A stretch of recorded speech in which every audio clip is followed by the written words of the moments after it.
Muy buenas tardes para todos. Qué gusto volvernos a encontrar en este día. Desde la Fundación Colombiana para Distrofia Muscular les damos una cordial bienvenida a este webinar sobre las perspectivas del funcionamiento en niños con distrofia muscular. Como siempre, estamos muy agradecidos por su asistencia y seguros de que el día de hoy va a ser una tarde en la cual vamos a aprender muchísimo. Asimismo, nos sentimos muy complacidos con la presencia de nuestro conferencista, el doctor Carlos Alberto Quintero Valencia, quien como ustedes ya saben nos acompañará en esta tarde. También queremos recordarles que nuestro objetivo siempre será que este tipo de jornadas tengan mucho alcance y se difunda a todas las personas que lo necesiten. Por esa razón, este webinar está siendo transmitido vía Zoom y también por Facebook Live. Así que en los últimos 10 minutos de la charla se activará el chat de nuestro Zoom para que puedan dejar sus comentarios e inquietudes y si se encuentran en Facebook Live, en la cajita inferior pueden también escribirnos para que el doctor de esta forma, al finalizar la charla, pueda despejarnos todas esas inquietudes. Bueno, sin más preámbulo, a continuación les presento al doctor Carlos Alberto Quintero Valencia. Él es médico de la Universidad Pontificia Bolivariana, especialista en medicina física y rehabilitación de la Universidad de Antioquia, miembro de la Asociación Colombiana de Medicina Física y Rehabilitación, médico de rehabilitación y subdirector médico del Comité de Rehabilitación de Antioquia, docente del Departamento de Rehabilitación de la Facultad de Medicina de la Universidad de Antioquia en rehabilitación pediátrica, miembro del Grupo de Investigación Rehabilitación en Salud de la misma universidad y certificado como instructor de la Clasificación Internacional de Funcionamiento, Discapacidad y Salud por la CNS de México y la Organización Panamericana para la Salud y la OMS, Organización Mundial de la Salud. Bienvenido, doctor Quintero. Muchísimas gracias por estar el día de hoy con nosotros y adelante, por favor. Muchas gracias, Alejandra. Usted me confirma la presentación que se está viendo. Sí, sí, señor. Ya en este momento estamos viendo la presentación. La puede poner en modo Perfecto. presentación. Perfecto, doctor. Adelante. Bueno, muchas gracias. Muy buenas tardes para todos. Les agradezco mucho su presencia y la posibilidad. Yo creo que más que de yo hablarles de un tema que de alguna manera me ha apasionado, como que haya un espacio también para que podamos compartir y conversar de la manera como esto lo permita. Por eso, como decía Alejandra, al final va a haber un espacio para que ustedes hagan sus preguntas, pero también sus comentarios y las reflexiones pues que tengan a bien hacer después de los mensajes que yo les voy a dar. Esta charla la he titulado Perspectivas del funcionamiento en niños con distrofia muscular. Eh, la primera claridad que yo voy a hacer cuando me pidieron como que hiciera esta charla, me dijeron que era dirigida a las familias. Esto está especialmente como pensado para ustedes, para las familias particularmente. Y en ese sentido yo quería hacerles como esta primera precisión. No es una charla en lo que yo vaya a abordar lo que de pronto supongo en otras conferencias ya han hecho, que es hablar, por ejemplo, de los síntomas y de la manera de presentación de la distrofia muscular en este caso. Tampoco vamos a hablar de asuntos complejos de la fisiopatología o específicamente del tratamiento. Y aunque la propuesta inicial que me hicieron tenía que ver con hablarles un poco sobre un tema muy específico que manejamos quienes trabajamos en rehabilitación, el tema de las órtesis, yo preferí en este primer acercamiento que voy a tener con ustedes hacerlo de una manera más amplia y por eso he querido más bien que hablemos de algunas perspectivas del funcionamiento. A lo que quiero entonces referirme es a estas, digamos, dos terminologías y esto lo voy a desarrollar como en el transcurso de esta conferencia y es hablar de funcionamiento por un lado y de discapacidad por el otro, pero para que entendamos que finalmente una persona que tiene una condición específica, en este caso, por ejemplo, una distrofia muscular, lo que tiene es una manera diferente, distinta de funcionar. A eso lo hemos llamado, lo han llamado algunos discapacidad, pero Lo que pretendo es que cambiemos un poquito la visión y hablemos más bien de funcionamientos distintos o de funcionamientos diversos. La primera reflexión que debo hacer es que para tener como este abordaje al funcionamiento, hubo una primera aproximación de la Organización Mundial de la Salud que se denominó Clasificación Internacional de Deficiencias, Discapacidades y Minusvalías, donde lo que se decía era que a una persona que tenía una enfermedad determinada podía tener una deficiencia, entendida esta como la pérdida o anormalidad en la estructura o en las funciones del cuerpo. Por ejemplo, si la persona tiene una condición que se llama distrofia muscular, entonces tendrá una deficiencia en las estructuras del músculo, para resumirlo de alguna manera, y una alteración en las funciones que tienen que ver con la movilidad. Decía esta clasificación que eso a su vez puede generar lo que en ese momento decían era una discapacidad, entendida esta como las dificultades que una persona por causa de esa deficiencia puede tener para realizar algunas actividades, y a su vez que esto podía generar una minusvalía, entendida esta como la situación de desventaja en las actividades que implican involucrarse en razón de el ciclo vital en el que esté esa persona. Esta clasificación eh, fue reemplazada por la que ya les voy a mostrar, y es muy importante decir entonces que términos, por ejemplo, como el de minusvalía, desaparecieron del lenguaje que se utiliza para referirse al funcionamiento humano. La discapacidad pasó a tener otra connotación más amplia, y hubo una serie pues como de, digamos, cambios en lo que tiene que ver con entender el funcionamiento de las personas que tienen alguna condición de salud. Esa clasificación anterior vino a ser reemplazada por esta, por la que se conoce como Clasificación Internacional del Funcionamiento, la Discapacidad y la Salud, que tiene a su vez una versión para niños y para adolescentes, que no es el propósito en esta conversación que vamos a tener, detallar qué es eso. Yo creo que no es importante para ustedes, sino tratar de entender un poquito qué es lo que esto viene a decirnos en cuanto al funcionamiento, en este caso, de los niños con distrofia muscular. Esto en el fondo lo que busca es que nosotros unifiquemos y estandaricemos de alguna manera el lenguaje con que nos referimos, no solamente a las personas, por ejemplo, como en este caso, que tienen una distrofia muscular, sino a las personas que tienen cualquier condición que genera alguna alteración del funcionamiento. Y de manera muy resumida, esto es lo que propone esa clasificación en cuanto al funcionamiento. Esta charla la hemos denominado perspectivas del funcionamiento en niños con distrofia muscular, y estos son los componentes de los que de alguna manera vamos a hablar. El funcionamiento de una persona está en relación con la parte que tiene que ver con las funciones y las estructuras del cuerpo, es decir, con los órganos del cuerpo y con las funciones que estos órganos realizan. Por ejemplo, el ojo, las funciones de ver; el oído, las funciones de escuchar; los huesos y los músculos, las funciones de moverse, etcétera. Y es una cantidad muy grande de funciones y estructuras que tenemos todos los seres humanos.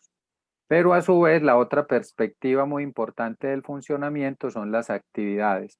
¿Cuáles son aquellas actividades en las que normalmente nos involucramos las personas de acuerdo a nuestro ciclo vital, a nuestra cultura, a nuestros gustos, a nuestras preferencias?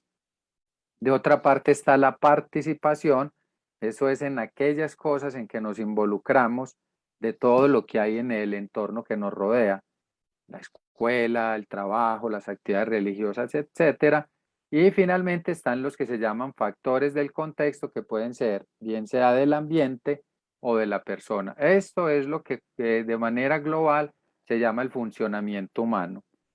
La Organización Mundial de la Salud lo que vino a proponer es que ese funcionamiento, por alguna condición específica, en este caso, por ejemplo, por una distrofia muscular, se puede afectar o se puede alterar. Y eso sería lo que uno llamaría discapacidad. La discapacidad sería entonces tener una deficiencia en las funciones y estructuras del cuerpo, o una limitación en esas actividades en que esa persona se involucra, o una restricción en la participación, o que haya barreras en el ambiente. De hecho, hay quienes han afirmado que lo que más altera el funcionamiento no es ni siquiera el hecho de tener una condición que produce alteraciones en las funciones y estructuras. Hay quienes han dicho que lo que más altera el funcionamiento son las barreras que hay en el contexto. ¿Esto por qué es importante? Lo estoy mencionando porque en este caso, por ejemplo, en los niños que tienen distrofia muscular, nosotros debiéramos pensar no solamente en las funciones y en las estructuras, en este caso en el músculo, por ejemplo, y las funciones del movimiento, sino muy especialmente en las actividades, en la participación y en cómo vamos a tratar de, digamos, de alguna manera, lidiar, luchar por esas barreras que hay en el ambiente. Vamos a tratar de ilustrarlo inicialmente de manera muy sencilla en el caso de un niño que tiene una distrofia muscular. ¿Y por qué es importante como tener esta dimensión amplia del funcionamiento de las personas? Porque es la mejor manera de acercarnos a las necesidades que pueden tener no solamente los niños, sino por ejemplo también las familias. Y eso es importante porque finalmente el poder tener un buen funcionamiento es lo que constituye un buen vivir, es vivir de manera adecuada, feliz, como lo queramos denominar. Entonces vamos a poner un ejemplo. Si una persona tiene una condición que se llama, vamos a ponerle un nombre, distrofia muscular de Duchenne, digamos que una de las funciones, ya vamos a ver que no es la única, que se puede alterar, son las funciones relacionadas con la fuerza muscular. Pero eso tiene sentido en el momento en que esa alteración en las funciones empieza a afectar las actividades. Esta sigla ABD hace referencia a las actividades de la vida diaria, que son las actividades que normalmente hacemos todos los seres humanos. Por ejemplo, el tener una alteración en las funciones musculares puede incidir en la manera como esa persona se mueve o se desplaza en el ambiente. Pero eso también tiene relación con esta otra partecita de la participación, que es la ocupación humana. Ocupación no es lo mismo que trabajo. Ocupación es en lo que nos ocupamos de acuerdo a nuestro momento y a nuestro ciclo vital. La ocupación, por ejemplo, de un niño, de manera muy importante, es jugar. Entonces uno se preguntaría, ¿cómo esta alteración en las funciones de los músculos está alterando la participación en el juego de los niños? Y más aún tenemos que ir a mirar el entorno y, por ejemplo, en esta parte que es la de los factores personales, por ejemplo, la motivación. ¿Qué es lo que motiva mi existencia? ¿Qué es lo que hace que un niño, por ejemplo, esté motivado a seguir viviendo? Seguramente jugar, ir a la escuela y una cantidad de factores que son los que yo les voy a invitar hoy a que tengamos en consideración. De manera mucho más específica, sigamos con este mismo ejemplo de una persona con distrofia muscular. Si miramos el cajoncito, en este caso el gris, que tiene que ver con las funciones y las estructuras, pues vamos a entender que se pueden de alguna manera alterar algunas funciones, por ejemplo, las de la fuerza muscular, las de los arcos de movilidad articular, las de la postura, las de la fuerza, pero también tenemos que ser muy conscientes de que se pueden alterar otras dimensiones como las actividades, por ejemplo, la capacidad de transferir su cuerpo, la de caminar, la de comer, la de bañarse. Y a esto hay que prestarle mucha atención. Y más aún, se pueden afectar algunas que tienen que ver con la participación, estudiar, hacer deporte, jugar, participar de la vida comunitaria. En el entorno, por ejemplo, ¿qué puede pasar? Que se afecte o que haya barreras en el entorno escolar, que el ambiente del sueño esté alterado o que haya alteración y algunas barreras en el acceso a los servicios de salud. Y desde el punto de vista de los factores personales, por ejemplo, el peso, el estilo de vida, la personalidad que tenga inherentemente esa persona, de alguna manera condicionan todo ese espectro amplio que les estoy tratando de mostrar del funcionamiento. Veamos entonces un poquito más específica la aplicación de eso que yo les estoy hablando, de la clasificación del funcionamiento en las personas, en este caso con enfermedades neuromusculares. Esta información, que es un artículo original, en inglés sería como la validación de esa clasificación del funcionamiento para enfermedades neuromusculares. Y como yo les decía, esta clasificación lo que tiene es un montón de categorías y nosotros de esas categorías vamos a decir cuáles son las que nos interesan, en este caso para una persona que tiene una distrofia muscular. Entonces, No quiero pues que se enreden mucho con todo este montón de códigos, que es finalmente lo que es la clasificación de funcionamiento, sino con entender que nosotros tenemos que mirar la parte de las funciones. Todas estas códigos que aparecen con una B son los que se llaman funciones. Entonces nosotros tenemos que ver, por ejemplo, las funciones que tienen que ver con el sueño. No son solamente las funciones del músculo, son las funciones, para ponerles un ejemplo, que tienen que ver con el sueño. Tenemos que mirar cómo están las funciones emocionales, cómo están, por ejemplo, las funciones que tienen que ver con la ingestión de los alimentos, cómo están, sin ninguna duda, las que tienen que ver con la fuerza muscular. Pero aquí el mensaje es que en la parte de las funciones nosotros no nos podemos limitar a lo que tiene que ver con la parte de la motricidad y la fuerza muscular. Si nos vamos, por ejemplo, a esta A, que tiene que ver con esa dimensión que yo les mencionaba, actividades, no se trata solamente de que la persona con distrofia tiene dificultades para moverse. Tenemos que mirar, por ejemplo, también cómo están las actividades de conversar, para citarles solamente un ejemplo, todas las que tienen que ver con moverse naturalmente, pero por ejemplo también todas las que tienen que ver con el autocuidado, con ir al baño, con vestirse, con comer, con todo eso que llamamos las actividades de la vida diaria, y por ejemplo también con las que tienen que ver con las actividades domésticas, por ejemplo si la persona puede o no contribuir o participar de hacer los oficios domésticos, por ejemplo. Adicionalmente, tenemos que evaluar la participación, y en la participación podemos mirar, por ejemplo, muchas cosas, pero aquí señalé con rojo, por ejemplo, algunas: cómo están las relaciones con la familia, cómo están las relaciones íntimas de esa persona, cómo está la participación en actividades recreativas y otra cantidad de dimensiones. Yo solamente con esto lo que les quiero demostrar es que existen unos instrumentos basados en esa clasificación que a nosotros nos debieran servir para planificar lo que nosotros tendríamos que tener en cuenta para mejorar el funcionamiento de esa persona. Por ejemplo, en la E, que tiene que ver con ambiente, tendríamos que mirar cómo está el acceso a los productos y a las tecnologías para el funcionamiento personal, a los servicios de transporte, a los servicios de salud, a las políticas de salud, a los sistemas de salud. ¿Qué quiero decir yo con esto? Que cuando una persona tiene una distrofia muscular, no es suficiente con que nosotros nos orientemos a ver qué está pasando con las funciones que tienen que ver con el músculo en este caso, sino que tenemos que tener una dimensión muy amplia que nos haga pensar en las actividades, en la participación y en el entorno. En este otro artículo, por ejemplo, lo que hicieron estos investigadores fue aplicar esa misma clasificación a los síntomas que tiene una persona con distrofia muscular de Duchenne o de Becker, para tratar de ver cómo nosotros teníamos que ampliar el funcionamiento, la mirada, perdón, en este caso, por ejemplo, de las funciones. Entonces, aquí aplica nuevamente, y es muy importante para los padres que ellos sepan, las familias, que nosotros no podemos solamente mirar las funciones que tienen que ver con la fuerza muscular. Aquí subrayé algunas. Por ejemplo, hay que mirar cómo están las funciones intelectuales.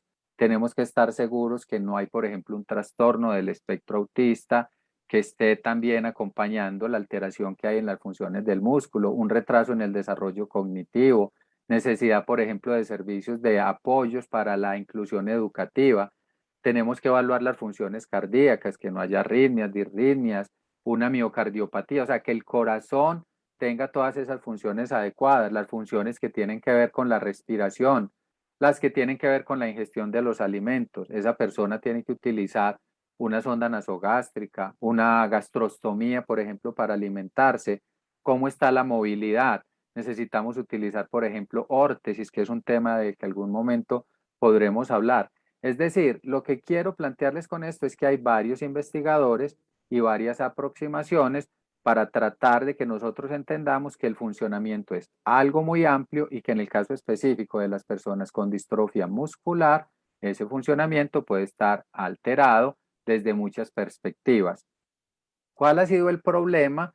En general en todas las condiciones, pero aquí hablando particularmente de la distrofia muscular, que nos hemos centrado mucho en la parte de las funciones y en las estructuras. Nos interesa, por ejemplo, mucho que mejore la fuerza, y eso es un efecto muy deseable. Que mejore, por ejemplo, la parte de la movilidad de las articulaciones, que también es muy deseable. Pero el asunto es que no nos podemos quedar solamente enmarcados en esa perspectiva del funcionamiento. Tenemos que tener un abordaje más amplio que nos permita ver que los niños también realizan actividades y tenemos que garantizar que las hagan de la mejor manera, participan y que están en un ambiente que a veces les pone muchas barreras y nosotros tenemos que tratar de modificarlas. Por eso, desde esta perspectiva del funcionamiento, hoy yo la invitación que les quiero hacer es que lo más prioritario dentro del funcionamiento de un niño es la participación. Todo lo demás es muy importante, pero los dos aspectos más importantes de esto que estoy hablando es la participación y el entorno.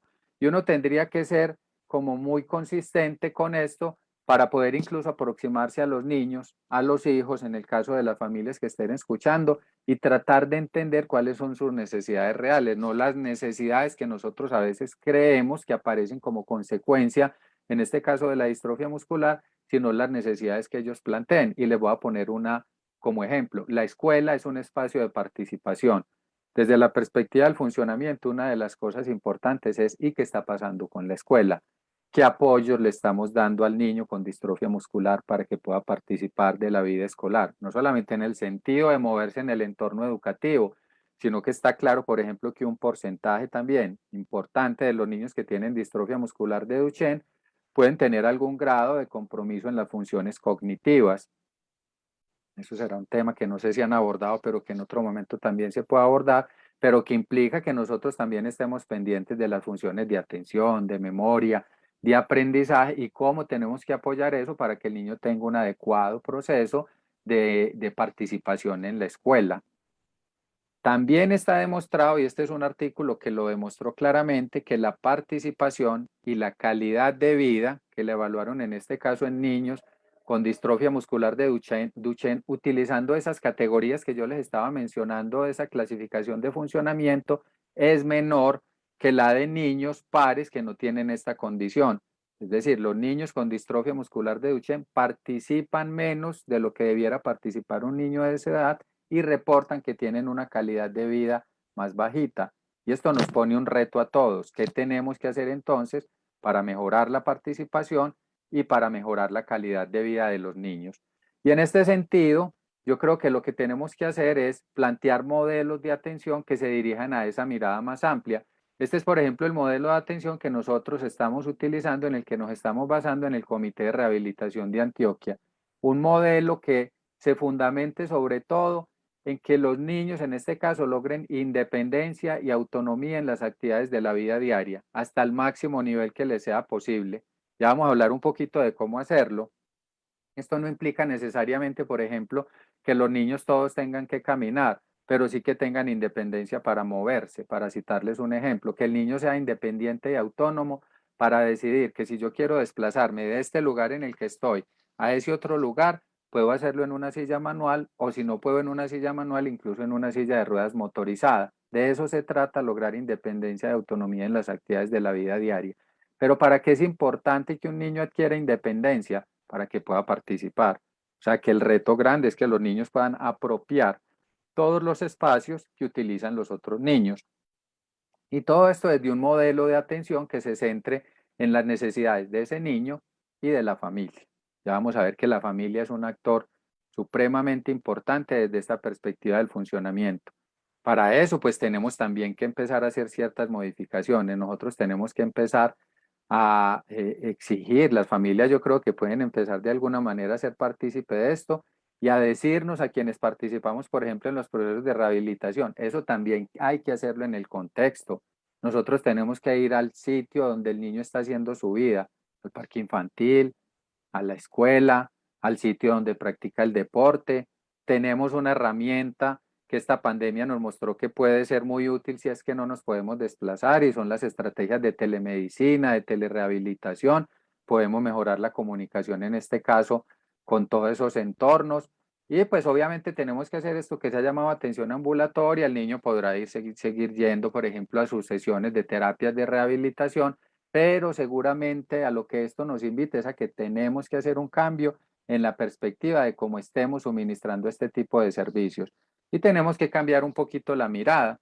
Hay un enfoque en psicología que se llama la psicología positiva, que parte de mirar no solamente, digamos, los problemas, sino también las habilidades y las capacidades. Entonces también ha habido como alguna propuesta de que haya algo que se llame rehabilitación positiva, un enfoque donde no solamente estemos mirando lo negativo en términos de qué es la pérdida y la deficiencia, sino que también nos centremos en las capacidades. Esto implica, este psicólogo se llama Martin Seligman, que es como el pionero de la rehabilitación positiva.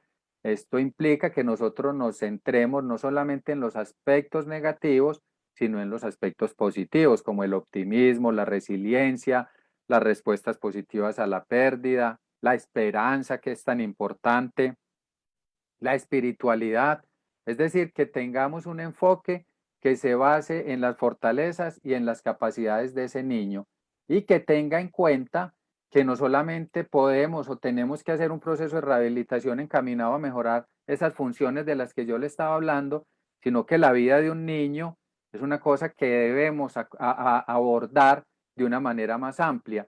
Y estos son los que esos autores han denominado los bienes primarios para una buena vida.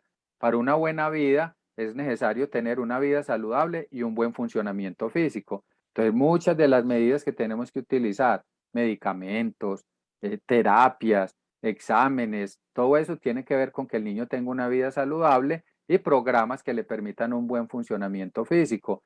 Pero también es muy importante que le suministremos al niño estrategias para que adquiera conocimiento, para que adquiera maestría. Y maestría a veces uno lo piensa como una cosa que tiene que ver con el conocimiento, con el estudio, no, que adquiera maestría en el juego, que el niño tenga la posibilidad de desarrollarse jugando, por ejemplo, que tenga autonomía, que tenga paz interior, que tenga buenas relaciones, amigos, relaciones sentimentales. En el adolescente nos tenemos que preguntar cómo están sus relaciones sentimentales, por ejemplo, las relaciones familiares, que tenga vida en comunidad.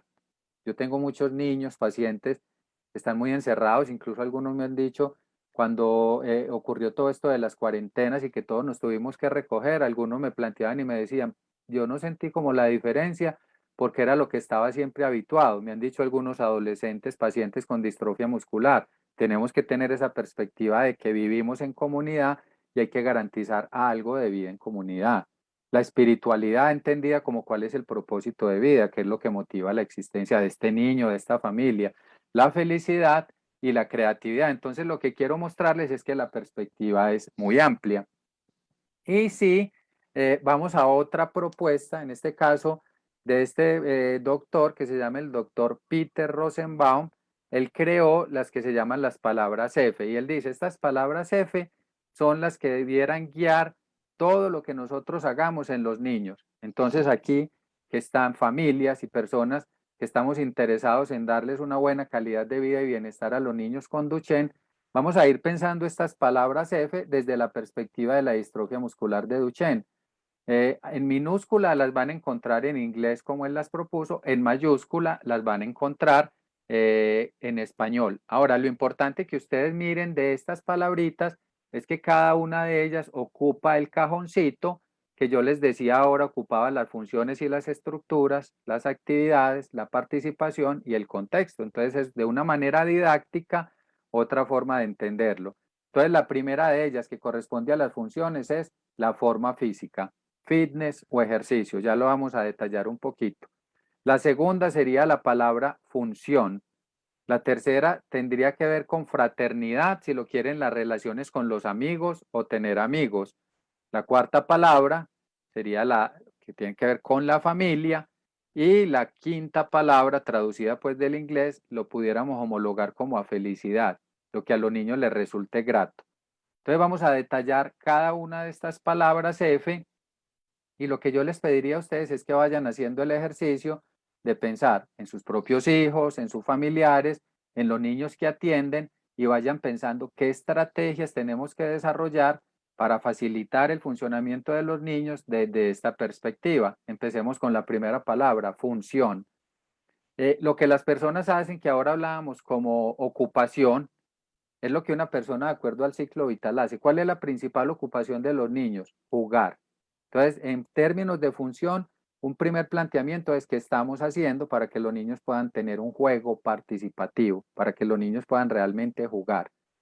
Se ha asumido, dice este doctor, que el tratamiento en las alteraciones de las funciones y de las estructuras conduce a mejorías funcionales y eso no siempre es así. Además, siempre hemos creído, por ejemplo, que las actividades tienen que ser las que hace como el conjunto de todos los niños. Por ejemplo, a veces se convierte en una obsesión el que los niños tengan que caminar y hablar. Pero él dice, hay niños que no caminan, pero se pueden mover. Entonces lo importante no sería caminar, sino moverse de manera independiente. O hablar, pero hay niños que tienen dificultades para hablar. Entonces lo importante es comunicarse. No tenemos que plantearlo desde la perspectiva de eso que hemos llamado normalidad. Y él dice que la normalidad puede ser una guía, pero nos tenemos que alejar un poco de que todos los niños lo hagan de la misma manera. Para resumírselos de alguna manera, lo importante sería que lo haga sin importar cómo lo haga. No nos tenemos que acercar tanto a eso que hemos descrito como patrones de normalidad. A veces nos quedamos pegados, inhibiéndole al niño ciertas, por ejemplo, posturas, posiciones, y sacrificando eso porque nos parece que no es normal, como le pasaba antes a las personas que eran zurdas, por ejemplo. Algunos creían que eso era normal, entonces los condenaban y les daban reglazos en la mano izquierda para que tuvieran que hacerlo con la derecha. Vuelvo y digo, no importa cómo lo haga, no importa cómo coja la cuchara, no importa cómo coja el lápiz, no importa cómo se siente. Lo importante es que todo lo veamos en términos de función. Esa sería entonces la primera palabra. Y aquí hay un asunto muy importante. Este es un poema japonés cortico que se denominan haikus, esos poemas japoneses. Este autor dijo en este poema, al Fuji subes despacio, pero subes caracolito. Esta es una invitación a que los ritmos pueden ser distintos, a que el niño se puede mover de otra manera, a que lo pueda hacer a otra velocidad, pero nosotros tenemos es que facilitar que lo haga sin importar cómo y la velocidad y el ritmo en que lo haga. La segunda palabra a la que me quiero referir es familia. La familia, como todos lo saben, es el ambiente social de los niños. Nosotros, los que trabajamos con niños, nos hemos acostumbrado pues a hacer toda una cantidad de intervenciones con los niños y a los papás como mucho, digamos entre comillas, pues, sin ánimo de ofensa, pero muchos dicen, se les tolera, se les aguanta, pero no se les ha involucrado en el cuidado y en las estrategias de atención y no hemos explorado cuáles son las realidades de esas familias.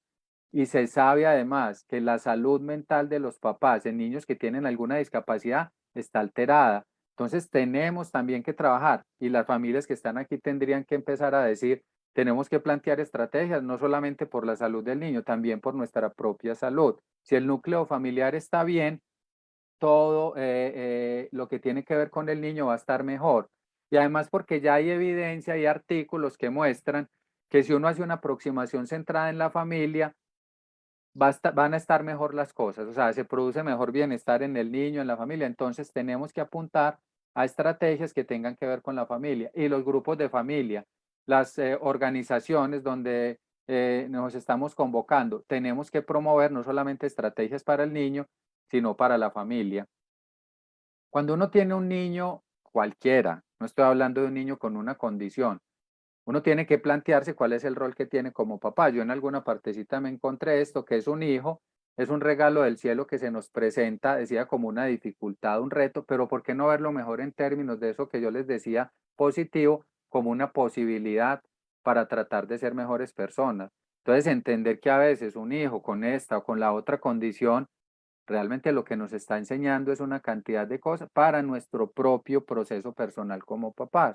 Este señor que se llama Carl Honoré, que algunos conocen como el gurú de la lentitud, tiene un escrito donde dice que criar un hijo debería ser un viaje, tomar la mano y decirle vamos a descubrir quién eres, con todo el misterio, la incertidumbre, la alegría y las lágrimas, y que para eso necesitamos propiciar espacios donde bajemos la velocidad, donde podamos tener espacios de silencio, de compartir, para poder entender cómo es que vamos a acompañar ese proceso en el niño. ¿Va a haber lágrimas? Sin duda, puede que la haya. ¿Va a haber incertidumbre? La vida está llena de incertidumbres, pero eso es lo que nos corresponde como papás que estamos acompañando los procesos de los niños. Aquí hago un paréntesis para invitarlos a este que vamos a realizar en el Comité de Rehabilitación en octubre 27, 28 y 29. Hay una página donde encuentran información que es el tercer Congreso Internacional de Niñez, Crianza y Desarrollo. pero lo traje porque uno de los personajes que hay por aquí es precisamente ese Carl Honoré, de quien acabé de dar esa cita. Él va a estar hablando en el Congreso de cómo ese movimiento que él propone de la vida lenta tiene que ver con la crianza, más otros personajes muy interesantes que seguramente van a enseñarnos mucho de lo que tiene que ver con la niñez y el desarrollo. Este es un escritor, Kensaburo E, Premio Nobel de Literatura japonés, y él tuvo un hijo que tuvo un trastorno del espectro autista, que tiene un trastorno del espectro autista. Él tiene un libro que se llama Una cuestión personal, que es un libro donde él narra todo el sufrimiento que le produjo el tener un niño con una condición distinta. Pero también habla en este otro libro que ya es como una reconciliación con ese hijo, que además resultó ser un pianista muy brillante, que el momento culmen, el momento más importante para él como padre fue el momento de la aceptación. Solo en el momento que aceptó que esa condición podía ocurrir, ahí fue cuando él vio que todo podía, digamos, de alguna manera florecer. Yo también quiero invitarlos a que de alguna manera, en situaciones a veces complejas, como lo que implica acercarse a un diagnóstico de algo que uno no esperaba, la aceptación es fundamental y es el punto de partida, creo yo, para acompañar a ese niño en todo el proceso de desarrollo. Con eso terminamos la segunda palabra, que es familia, y vamos a la tercera, que es fitness. Se sabe que los niños con discapacidad están en peor forma que otros niños y peor de lo que ellos mismos pudieran estar. ¿Por qué? Porque los niños están con problemas de movilidad, pero adicionalmente no les procuramos espacios de participación. Entonces, ¿qué tenemos que hacer? Más allá de solamente hacer terapias, promover espacios de participación. La imagen ilustra un buen ejemplo, el bocha. Y si ahora algún papá aquí que seguramente su hijo ha practicado, quiere hacer algún comentario y eso será bienvenido porque yo particularmente lo considero una excelente opción y tengo varios de los niños que yo con los que comparto en la consulta que se han acercado a este deporte y les ha resultado algo muy interesante. La cuarta palabra sería felicidad.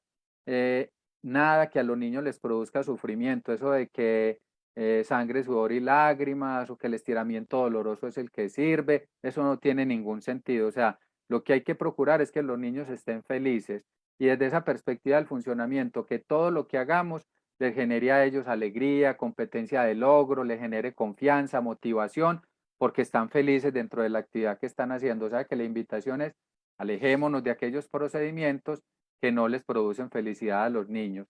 Y esta palabra, amigos, creo que es fundamental en los niños. Tenemos que asumir el reto de que los niños necesitan estar acompañados, de que la soledad no es una cosa que convenga, de que si los niños están manifestando sentirse solos, tenemos que propiciar los espacios para que puedan estar con otros niños. Y pues eso implica hacer grupos. Yo, por ejemplo, conocí hace un tiempo una muy bonita experiencia que se llamaba Unidos, donde había niños con o sin condiciones específicas, con funcionamientos de todo tipo, participando de un campamento, yendo a una discoteca. De eso se trata, que no sea una cosa muy artificiosa, pero sí promover aquellos espacios para que tengan amigos y pensar en esto que a veces se nos olvida en la adolescencia, las relaciones sentimentales, la actividad sexual exploratoria de los jóvenes, por ejemplo, que tienen dificultades para moverse, para mover sus manos.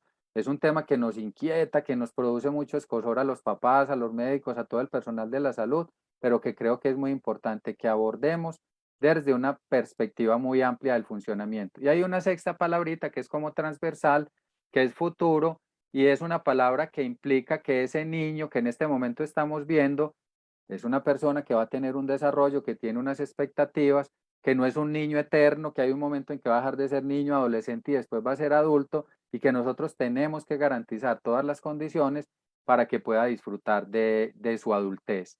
Eh, Voy a pasar estas un poquito más rápido. Es importante que nos centremos en la mejor evidencia disponible para tomar esas decisiones del funcionamiento. Los invitaría a que este no sea el calendario de un niño, este es un calendario real de un niño, es lo que hace durante la semana.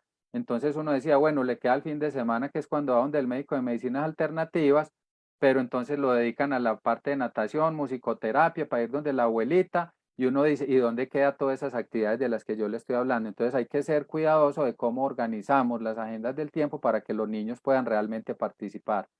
Hay que desmedicalizar a los niños y sacarlos de ese carrusel de terapia y medicalización.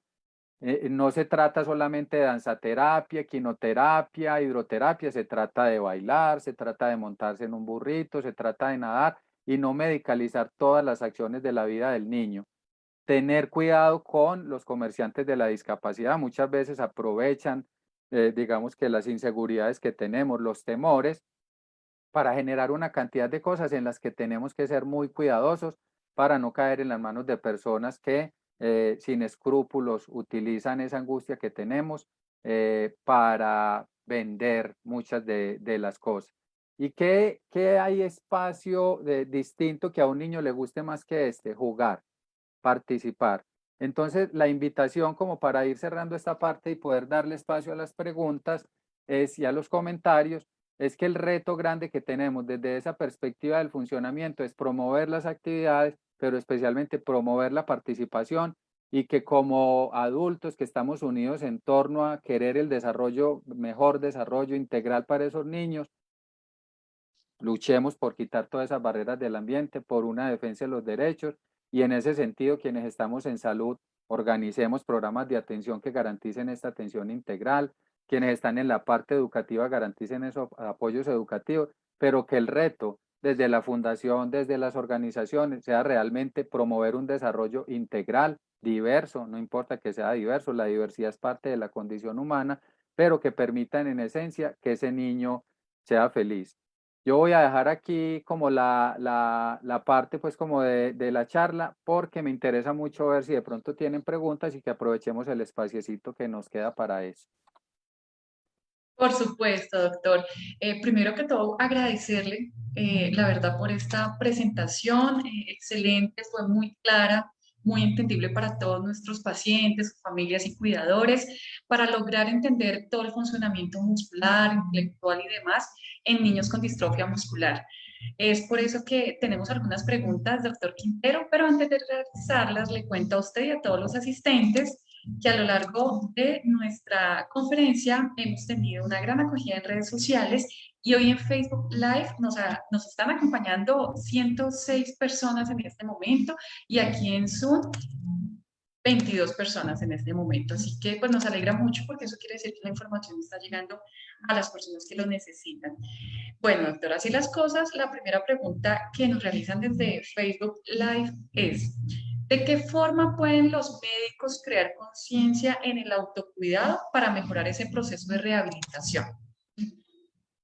Yo creo que todo espacio que el médico, pero yo digo que no solamente el médico, todos los profesionales de la salud y todos los que estemos involucrados en el cuidado de los niños que tienen distrofia muscular.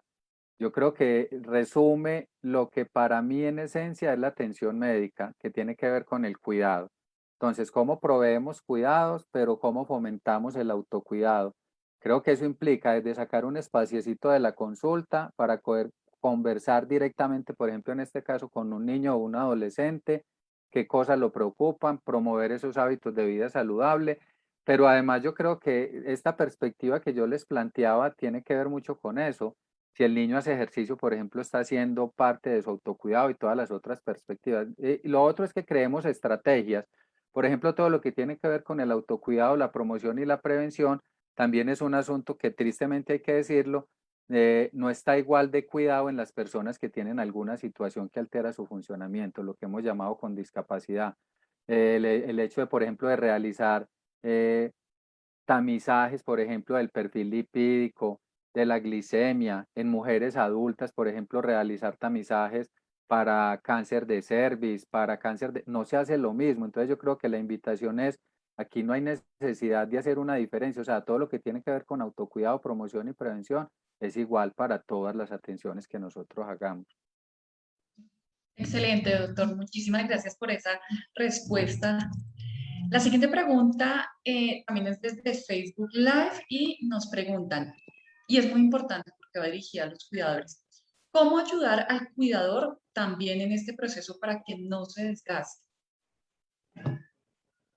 De muchas maneras, pero creo que la pregunta es muy relevante, es porque está claramente descrito que hay algo que se llama el síndrome de carga del cuidador o burnout o el cuidador quemado. Entonces yo creo que lo más importante, hay programas ya, yo creo que esa es una cosa muy importante, hay programas para cuidar a los cuidadores. Una premisa muy importante es que el paciente o la persona que hay que cuidar está bien mientras el cuidador está bien.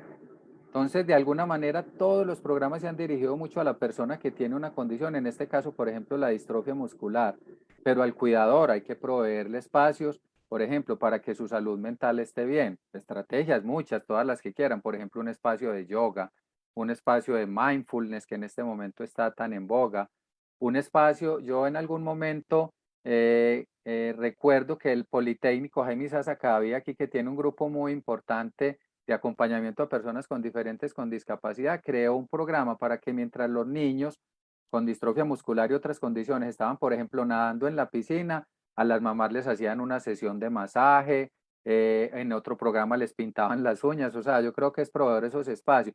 Creo que las familias tienen que hacer algo en ese sentido también, o sea, que no sea algo que venga de la salud, tienen que organizarse, tienen que decir, por ejemplo, me duele y me siento, me da temor dejar a mi niño con otra persona, pero qué bueno, por ejemplo, que uno pudiera organizar un espacio para que los niños estén juntos y mientras tanto las mamás están, no sé, en una película, están comiéndose un helado, están buscando un espacio de participación. Yo creo que todos esos espacios para la salud mental y para la salud física, que ojalá es un reto para los que trabajamos en el cuidado, se los podamos proveer a las familias, pero que las familias también los busquen. Pero solamente entender que realmente eso existe, el síndrome de sobrecarga del cuidador y que debemos evitarlo a toda costa, las estrategias habrá que pensarlas entre todos. Claro, doctor, y es que es entender que el cuidador se tiene que cuidar y como dice usted, la tarea, una de las tareas hoy es dedicarse a buscar programas en donde los puedan ayudar, acompañar y demás para cargarse de toda esa buena energía. Súper importante eso. Doctor, aquí desde Zoom nos preguntan, ¿de qué manera se puede involucrar a todos los involucrados, médicos, terapeutas y especialistas con los padres de un niño con discapacidad, de modo que se pueda crear una sinergia para trabajar en equipo en favor del niño? Sí, yo creo que lo primero, si quien me lo pregunta es una familiar, pues será mucho más bienvenido, porque yo creo, en primer lugar, que esas estrategias deben partir de las familias. Eh, Soy mamá, bueno, Mamita. me parece que eso es ideal porque yo creo que son las familias las que de alguna manera nos tienen que involucrar, invitar y, por qué no, incluso voy a decir entre comillas, exigir. Yo creo que es que el espacio de construcción es entre todos. Entonces, ¿qué es lo primero? Hay que organizarse, tener una fundación, la Fundación Colombiana de Distrofia Muscular, tener una asociación, tener un grupo asociativo organizado es el primer paso. Y después, yo creo que hay que empezar a convencer a los que tenemos que convencer. Todos estamos trabajando por la misma causa, o sea, todos unidos con ese mismo propósito, hacer que los niños estén felices. Entonces, voy a ponerles un ejemplo. A mí me hicieron esta invitación. Yo la acepté gustoso porque me quiero compartir con las familias. Si me invitan, hay que invitar a los demás. Entonces, lo que digo es, hay que tratar de abrir los espacios, hay que decirle más allá de ese espacio del consultorio en el que yo sé que usted hace un trabajo tan valioso, qué bueno que comparta con nosotros en otro espacio donde hablemos de otra manera, donde podamos plantear otras preocupaciones. Yo creo que es una tarea de sensibilización y lo primero que me atrevería a decir es que ojalá surja de las personas y de las familias que en este momento están como transitando por esa situación y nos hagan a nosotros partícipes. Nosotros solamente somos unos acompañantes y parte del cuidado, pero yo creo que el eje está en lo que se pueda gestionar desde ahí, desde las familias. Sí, sí, totalmente de acuerdo, doctor.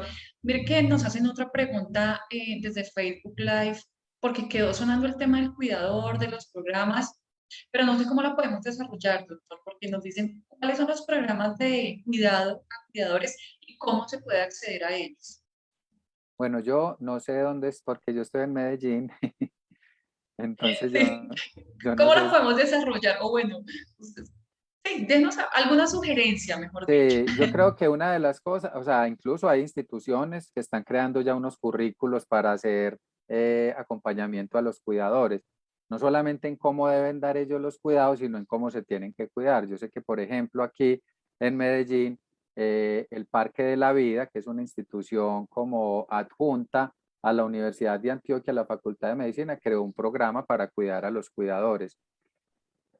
Yo conozco ese, las instituciones, por ejemplo, en la que yo trabajo, el Comité de Rehabilitación de Antioquia, trata de promover unos espacios más como de diálogo y eso, donde puedan los cuidadores estar, al menos ese espacio de diálogo que es importante. Ahora, si se quiere hacer un programa más estructurado de atención a los cuidadores, creo que es cuestión de crear un currículo.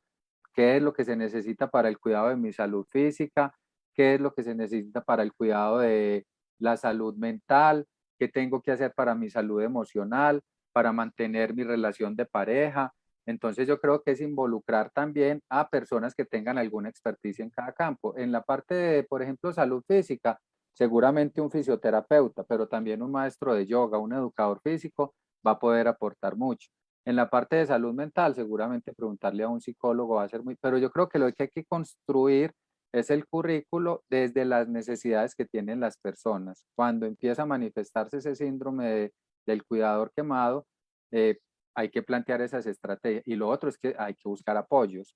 Y esos apoyos son complejos porque el sistema de salud pues tiene unas prestaciones, otras que no, pero hay que buscar apoyos que ayuden a disminuir esa carga sobre el cuidador. Un ejemplo, una grúa para las transferencias puede ser una buena ayuda.